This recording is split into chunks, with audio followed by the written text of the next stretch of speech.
कि आपकी ये खामोशी उनकी कोशिशों पर पानी फेर देती है, उन हुड़दंगियों को हरा देती है। आपने अपने प्यारे हिंदुस्तान को अपने खून से, पसीने से सींचा है। आपने महल तैयार किए, आपने पुल बनाए, आपने नहरें खोद डाली। आपको याद नहीं है आपके किसी पुरखे ने अंग्रेजों के खिलाफ जंग लड़ी या काला पानी भेज दिए गए तो कोई भी माफीनामा का खत अंग्रेजों को नहीं भेजा। अभी वोट की जंग का और घिनौना चेहरा आना बाकी है। वो सब होने वाला है जिसकी आपने कल्पना भी नहीं की होगी। तब जब वो फल भी लेकर आते थे तो पड़ोसी को देते थे। वो पड़ोस का बच्चा गैर मुस्लिम क्यों ना था, यहूदी क्यों ना था। कई किस्से हैं, कई कहानियां। सड़क पर पहला हक राहगीरों का, उस पर चलने वालों का है। आपके लिए खिलाफ नरसंहार की बात खुलेआम की जाती है, आप खामोश रहते हैं। आपकी मस्जिदों पर झंडे लगा दिए जाते हैं, आप खामोश रहते हैं। किस मुल्क में अच्छे लोग भी हैं, ईमानदार लोग, सच्चे लोग, सेकुलर लोग, हर मजहब की कद्र करने वाले, इंसानी कदरों को मानने वाले सब। तो दोस्तों, इससे पहले कि हम ये कहानी शुरू करें, आपसे गुजारिश है, एक आग्रह है। आग्रह ये है दोस्तों कि मैं अकेला हूँ। जीटी रोड लाइव की कहानी आपको सुना रहा था, लेकिन इधर स्वास्थ्य सही नहीं है, इस कारण से मैं और कहानियाँ आपको बता रहा हूँ और रेगुलर बता रहा हूँ। तो साथियों, आपका सहयोग हमें चाहिए। आपका साथ ही हमारे कारवां को आगे बढ़ाएगा। आपकी ताकत, आपका सहारा ही हमें बल देगा। हमारा UPI नंबर है 8083557257। और अगर साथियों आप ये ना कर सकते हो तो यदि आप फेसबुक पर देख रहे हैं तो हमारा पेज ज़रूर फॉलो करें, लाइक करें, हमारी पोस्ट शेयर करें, कमेंट करें। और अगर आप यूट्यूब पर देख रहे हैं तो हमारे YouTube channel GT road live, उसे आप सब्सक्राइब करें, हमारे पोस्ट को, हमारी वीडियो को शेयर करें, कमेंट करें, लाइक करें। तो साथियों, सलाम, नमस्ते, सत श्री अकाल और जय भीम, जोहार। साथियों, आज खास करके मैं मुस्लिम भाइयों से मुखातिब हूँ, संबोधित हूँ। दरअसल उनका बड़ा त्यौहार है, एक अच्छा त्यौहार है। वो रसूलुल्लाह की याद में मनाया जाता है, जिसे जश्न ईद मिलादुन नबी कहते हैं। आप सभी को मुबारकबाद। और मैं आपसे, मुस्लिम भाइयों, आपसे कुछ बातें करने की गुस्ताखी करता हूँ। आप सुनेंगे हमारी बातें।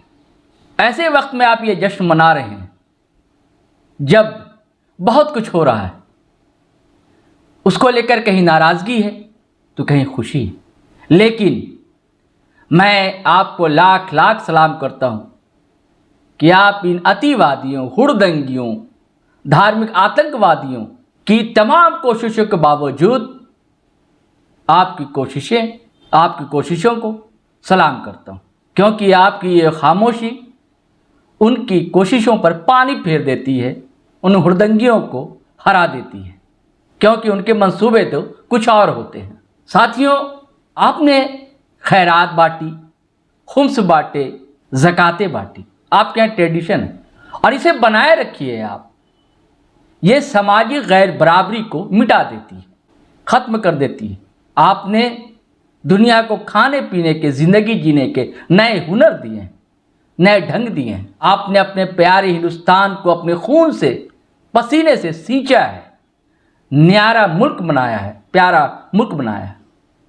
आपने महल तैयार किया, आपने पुल बनाए, आपने नहरें खोद डाली, लाल किला, ताजमहल और क्या नहीं।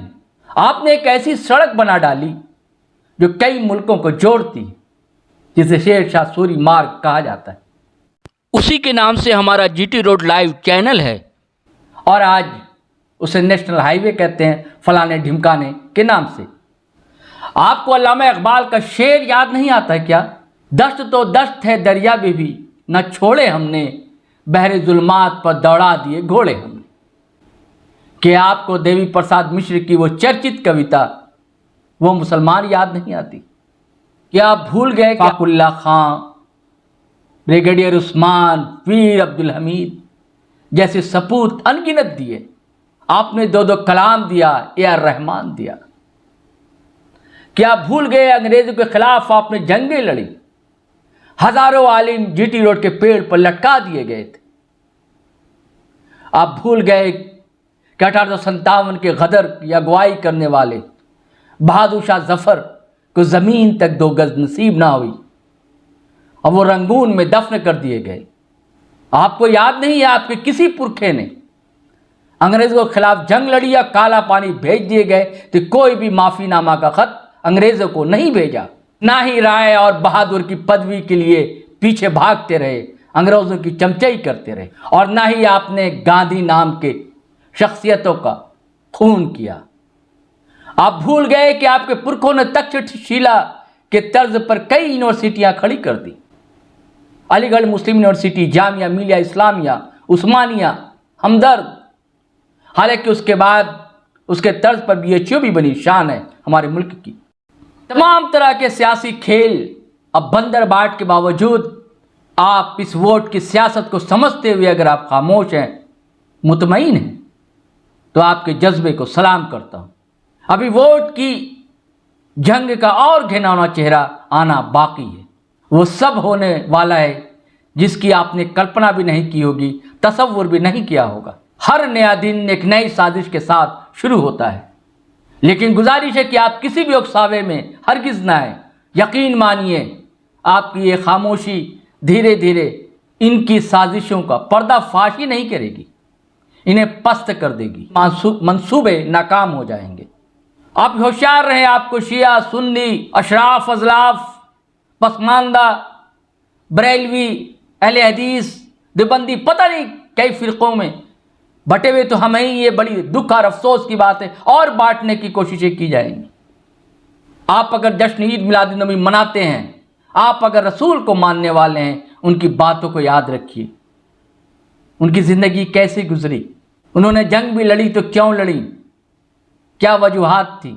उनकी सीरत पर देखिए, गौर कीजिए कि जब वो फल भी लेकर आते थे तो पड़ोसी को देते थे। वो पड़ोस का बच्चा गैर मुस्लिम क्यों ना था, यहूदी क्यों ना था। कई किस्से हैं, कई कहानियाँ आपको मैं कई बार बता चुका हूँ, फिर बताता हूँ। एक बार का किस्सा सुनिए।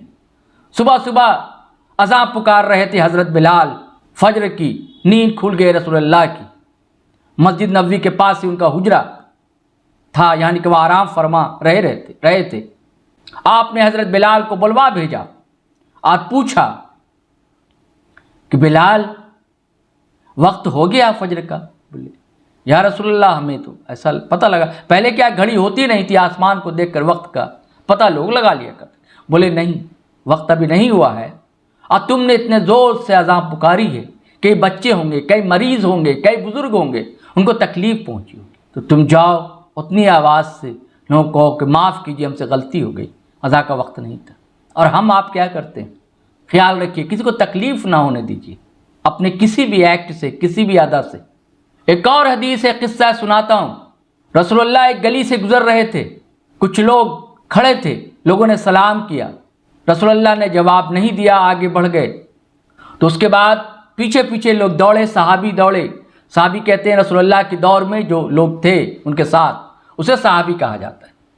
तो या रसूलुल्लाह हमसे क्या गलती हो गई, आपने सलाम का जवाब नहीं दिया। रसूलुल्लाह जवाब देते हैं, आपने कहा कि ये सड़क जो है खड़े होकर गप मारने की जगह नहीं है, ये मुसाफिरों के लिए है, राहगीरों के लिए है। सड़क पर पहला हक राहगीरों का है, उस पर चलने वालों का है। आपको अगर बातचीत करनी है तो आपको घर में जाकर बातचीत कर लें, और अगर आप कुछ करना है तो सड़क की सफाई करें, सड़क से गंदगी हटा दें, कांटे हटा दें, जो कि आसानी हो राहगीरों। और हम आप क्या करते हैं, शोर तमाशा, सड़क पर भीड़, किसी भी जलसा जुलूस। अब कोई क्या करता है ये मत देखिए, आप क्या कर रहे हैं, आपके रसूल ने क्या कहा था उस पर अमल कीजिए। और जिनके कुछ मंसूबे हैं गलत, ये मुल्क आपका उतना नहीं है जितना और सबका। इस मुल्क की हिफाजत करना, मुल्क में मोहब्बत की आबियारी करना आपका फ़र्ज़ है। हुब्बुल वतनी आधा ईमान होता है। आपको याद है बाबरी मस्जिद का जब फैसला आया था, राम मंदिर के पक्ष में आया, आप सभी ने इस्तकबाल किया, अच्छा लगा, और आप खामोश रहे। जबकि कुछ लोग चाहते थे कि आप सड़क पर निकल जाएं, शोर करें, हंगामा करें, और आपने नहीं किया। तो वैसी ताकतों का ब्लड प्रेशर बढ़ गया था, उनकी सारी रणनीति पर पानी फिर गया था। उनको ऐसी उम्मीद नहीं थी। और अब भी जब आप कुछ भी मामला होता है तो खामोश होते हैं, तो वो बेचैन है। क्या नहीं कहा गया आपको? आपके लिए खिलाफ नरसंहार की बात खुलेआम की जाती है, आप खामोश रहते हैं। आपकी मस्जिदों पर झंडे लगा दिए जाते हैं, आप खामोश रहते हैं। अच्छी बात, मसलहत हिकमत भी कोई चीज़ होती है। खामोश रही। देखिए, अगर आपको अल्लाह पर यकीन है तो रब देखता है, और यही वजह है कि इस मुल्क में अच्छे लोग भी हैं, ईमानदार लोग, सच्चे लोग, सेकुलर लोग, हर मज़हब की कद्र करने वाले, इंसानी कदरों को मानने वाले, समझने वाले, व्यवहार में जीने वाले, वैसे लोग भी हैं। वैसे लोग आपके साथ हैं और हमें यकीन है हमेशा साथ रहेंगे, क्योंकि ये मुल्क बहुत प्यारा हिंदुस्तान है। यूनान, मिस्र, रोमा सब मिट गए यहाँ से, बाकी मगर है अब तक नामो निशा हमारा। बहुत लोग आए और चले गए, और कुछ यहीं के होकर रह गए। ये खासियत है इस मुल्क की। तो अगर आपको लगता है कि अंधेरा है चारों तरफ फिजा में, तो ऐसा नहीं, उजाला आएगा ही। तय है कि रात कितनी भी गहरी हो, सवेरा होना ही है, सवेरा होकर रहेगा। इस मौके पर मैं आपको कुछ टिप्स देना चाहता हूँ, आप उसको अमल में लाएं, व्यवहार में लाएं। पहली बात, इल्म हासिल कीजिए। इल्म सबसे बड़ी दौलत है। आपके रसूल का कौल था, इल्म को हासिल करना तो चीन तक जाना पड़े तो जाएं।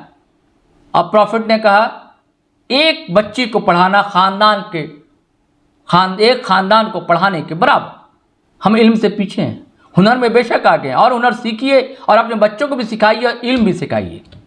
ठीक है कि नौकरियां नहीं लग रही हैं, परेशानियां भी नौकरियों को लेकर है, बेरोजगारी। अगर आप पढ़े लिखे होंगे और हुनरमंद होंगे तो आपके पास पैसे होंगे, उससे आप सामाजिक काम कर सकते हैं, भला कर सकते हैं, खानदान का, मुल्क का, समाज का, सूबे का, अपने शहर का, अपने मोहल्ले का। इल्म ज़रूर हासिल कीजिए, किसी भी तरह आधी रोटी खाइए, लेकिन बच्चों को पढ़ाइए। बच्चा हो या बच्ची हो, लड़का हो या लड़की हो। जश्न ईद मिलादुन नबी है, रसूलुल्लाह पेड़ लगा दिया करते थे, कहते थे सवाब जारिया है, यानी कि हमेशा पुण्य मिलता है। तो आप भी पौधे लगाइए, क्या गलत है? संकल्प कीजिए कि हम एक पौधे ज़रूर लगाएंगे, पौधे लगाइए। क्लाइमेट चेंज हो रहा है, लोग कहते हैं, पर्यावरण प्रदूषित हो रहा है, भला होगा, सारी दुनिया का भला होगा। वही सर्वाइव करता जो फिटेस्ट होता है। तो समाज के भला के लिए आप काम करेंगे तो आपको सब कोई सलाम करेगा। अगर पेड़ लगाएं, पौधे लगाएं, उसे पानी नहीं मिल रहा है तो पानी दें उसे, और पानी कम से कम खर्च करें। चाहे मस्जिद धोना हो, अपना घर फर्श धोना हो, कार धो रहे हैं आप, सड़क पर पानी बहा रहे हैं आप, कम कीजिए पानी बहाना। फिजूल खर्ची किसी भी चीज़ की आपका इस्लाम पाबंदी लगाता है, मना करता है। रसूलुल्लाह ने कहा था कि अगर तुम वज़ू ही क्यों ना कर रहे हो और दरिया के पास ही क्यों ना बैठे हो, पानी कम से कम खर्च करो। अब समझिए वज़ू करना कितना धार्मिक चीज़ मानी जाती है, जिससे कि आप पवित्र, पाक होते हैं, साफ़ होते हैं, फिर आप नमाज पढ़ते हैं या इबादत करते हैं। ऐसी चीज़ के लिए मना किया। और दरिया के पास भी कह रहे हैं कितना पानी है, यानी कि अगर आपके पास अफराद चीज़ें हैं तो भी कम खर्च कीजिए। सड़क की बात बताई थी, सड़क साफ़ कीजिए, नालियाँ साफ़ कीजिए। हमें अपने हमवतनी भाई का वो त्यौहार बहुत पसंद आता है, दीपावली, छठ। आप छठ में देखिए कैसे सड़कों की, पूरे मोहल्ले की साफ़ सफाई की जाती है। और सब मोहल्ले वाले करते, कोई नगर निगम के लोग आकर नहीं करते। अब वो भी करते हैं तो आप भी उनसे मदद लीजिए। आप खुद निकल जाइए, अपने सड़कों की सफाई कीजिए, नाली की सफाई कीजिए। आप देखिए कि आप मस्जिद के पास गंदे नाली का पानी बह रहा होता है, घर से निकलिए नाली मिलती है। ये आप भी कर सकते हैं मिलकर, मोहल्ले के नौजवान लड़के मिल जाइए, साफ़ सफाई कीजिए। और शहर में आप देखिए पानी की सबील लगाइए, जूस पिलाइए लोगों को। अल्लाह ने बहुत पैसे दिए, ऐसा नहीं पैसे वाले नहीं हैं आप। आसपास रहने वाले गरीबों की मदद कीजिए, ज़रूरतमंदों की किसी ना किसी रूप, खाने तकसीम कीजिए। कुछ लोग कर रहे हैं, अच्छा काम। हमारे रांची शहर में अभी मरहबा वुमन सोसाइटी कर रही है, अच्छा काम कर रही है। इससे पहले 1-2 साल पहले एक रहमत टीम थी, उसने किया था, बहुत अच्छा काम किया था। ये किया जाना चाहिए ऐसा काम, और ये से रेगुलर किया जाना चाहिए, अच्छा रहता है। आप अस्पताल चले जाएं, ढेरों ज़रूरतमंद होंगे, दवाएं बांटें आप। मरीज़ को देखने आते हैं बेचारे लोग, अटेंडेंट जो होते हैं, खाने की परेशानी हो जाती है, उनके बीच खाना तकसीम करें, बांटें। ब्लड डोनेशन कैंप लगाएं, अच्छी चीज़ है। रांची में नदीम खान की अगुवाई में मुसलमानों की वाहिद टीम, मुझे लगता है लहू बोलेगा नाम है, वो लगातार रक्तदान शिविर लगाती रहती। ऐसे लोगों को मैं सलाम करता हूँ। यतीम खाने में चले जाएं, ओल्ड एज होम चले जाएं, वहाँ लोगों को कुछ दें, कुछ खाना दें, कपड़ा दें, कुछ सामान दें ज़रूरत की। जेल भी जाएं, अस्पताल भी जाएं, जेल भी जाएं। बहुत से ज़रूरतमंद होते हैं, सभी सिर्फ कसूरवार नहीं होते। कई ऐसे लोग होते हैं कि जिनका फैसला होता नहीं है, वो दोषी है कि नहीं है किसी को नहीं पता, बेचारे जेल में कैद है। कुछ साल पहले एक रिपोर्ट आई थी कि झारखंड में 5 से 6 हज़ार आदिवासी हैं, उसमें जो कितने बेकसूर हैं जो कि बंद है। कई लोग गरीब हैं, ज़्यादातर गरीब लोग, केस लड़ने के पैसे नहीं होते तो इस वजह कर बंद रहते हैं, जबकि बेकसूर होंगे हैं कई उसमें से। उनकी मदद कीजिए, उनको खाने पीने का सामान मुहैया कराइए, पहुंचाइए। कपड़ों की ज़रूरत है, गर्म कपड़ों की ज़रूरत है तो वो पहुंचाएं। अगर इनकी ज़्यादा हैसियत अच्छी है, अस्पताल जा रहे हैं, किसी को व्हील चेयर की ज़रूरत है, किसी को चश्मे की ज़रूरत है, किसी को स्टिक की ज़रूरत है, वो दें आप। जो पढ़ने वाले बच्चे उनकी मदद कीजिए, जैसे फ्रेंड्स ऑफ फिकर सोसाइटी करती है हमारे शहर की, रांची की, स्कॉलरशिप देती है, कॉपी किताब भी बांटती है। ऐसे और भी कई तंजीमें हैं जो करती हैं। स्कूल में जाएं, बच्चों को बताएं, रसूल की अच्छी बातें बताएं, और हमारे देश की जितनी अच्छे शख्सियतें हुई हैं उन्हें बताएं। उन्हें बताएं इंसानियत क्या होती है, उन्हें बताएं देशभक्ति क्या होती है।